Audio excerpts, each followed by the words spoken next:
Hi friends, new June Kannada ಯೂಟ್ಯೂಬ್ಗೆ ಸ್ವಾಗತ. Big boss Kannada 12 ಕಾರ್ಯಕ್ರಮವು ಈ ವಾರ ಬೇಬಿ ಪ್ಯಾಲೇಸ್ ಆಗಿ ಬದಲಾಗಿದ್ದು, ಸ್ಪರ್ಧಿಗಳು ಸಿಬ್ಬಂದಿಯಂತೆ ಅತಿಥಿಗಳಾದ ರಜತ್, ಉಗ್ರಂ, ಮಂಜು, ತ್ರಿವಿಕ್ರಮ್, ಮೋಕ್ಷಿತಾ ಪೈ, ಚೈತ್ರಾ ಕುಂದಾಪುರ್ ಅವರಿಗೆ ಸೇವೆ ಸಲ್ಲಿಸುತ್ತಿದ್ದಾರೆ. ಮಾಜಿ ಸ್ಪರ್ಧಿಗಳು ಗೆಸ್ಟ್ ಆಗಿ ಬಂದಿದ್ದೇ ತಡ. ಬಂದ ದಿನವೇ ಅತಿಥಿಗಳು ಮತ್ತು ಗಿಲ್ಲಿ ನಟ ಮಧ್ಯೆ ವಾಕ್ಸಮರ ನಡೆದಿದೆ. ಈ ಮಧ್ಯೆ ಇಂದು ದಿನಾಂಕ ನವೆಂಬರ್ 26 ರೋಸ್ಟ್ ಮಾಡುವ ಟಾಸ್ಕ್ನಲ್ಲಿ ಗಿಲ್ಲಿ ನಟ ಅತಿಥಿಗಳನ್ನು ಹಿಗ್ಗಾಮುಗ್ಗಾ ರೋಸ್ಟ್ ಮಾಡಿದ್ದಾರೆ. ಸ್ಪರ್ಧಿಗಳಿಗೆ ಬಿಗ್ ಬಾಸ್ ಸೂಚಿಸಿದ್ದರು. ಇದರ ಅನುಸಾರ ಗಿಲ್ಲಿ ನಟ ಹಾಗೂ ಅಶ್ವಿನಿ ಗೌಡ ಇಡೀ ಮನರಂಜನಾ ಕಾರ್ಯಕ್ರಮದ ನಿರೂಪಣೆ ಹಾಗೂ ಅತಿಥಿಗಳನ್ನು ಒಳ್ಳೆಯ ರೀತಿಯಲ್ಲಿ ರೋಸ್ಟ್ ಮಾಡುವಂತೆ ಬಿಗ್ ಬಾಸ್ ಜವಾಬ್ದಾರಿ ನೀಡಿದ್ದರು. ಶುರುವಿನಲ್ಲೇ ಈ ವಾರ ಇಂಟ್ರೆಸ್ಟಿಂಗ್ ಆಗಿರುತ್ತೆ ಅಂದುಕೊಂಡಿದ್ದೆ, ಆದರೆ ಇಷ್ಟೊಂದು ಇರಿಟೇಟಿಂಗ್ ಆಗಿರುತ್ತೆ ಅಂದುಕೊಂಡಿರಲಿಲ್ಲ. ಇವರು ಮಾಡಿದ ಸೆಟಪ್, ಕೊಟ್ಟಿದ್ದ ಬಿಲ್ಡಪ್ ಎಲ್ಲ ನೋಡ್ಬಿಟ್ಟು ವಾವ್ ಅನ್ನೋ ತರಹ ಯಾರಾದರೂ ಬರ್ತಾರೆ ಅಂದುಕೊಂಡಿದ್ದೆ. ಇವರು ಬಂದ್ಮೇಲೆ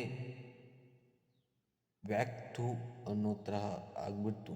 ಈ ಮನೆಯಲ್ಲಿ 50 ದಿನದಿಂದ ಚಿಕನ್ ಮಟನ್ ಸಿಗದೆ, ಒಳ್ಳೊಳ್ಳೆ ಊಟ ಸಿಗದೆ ನಾವೇ ಬರಿಗೆಟ್ಟಿರೋ ಅಂದ್ಕೊಂಡಿದ್ದೆ.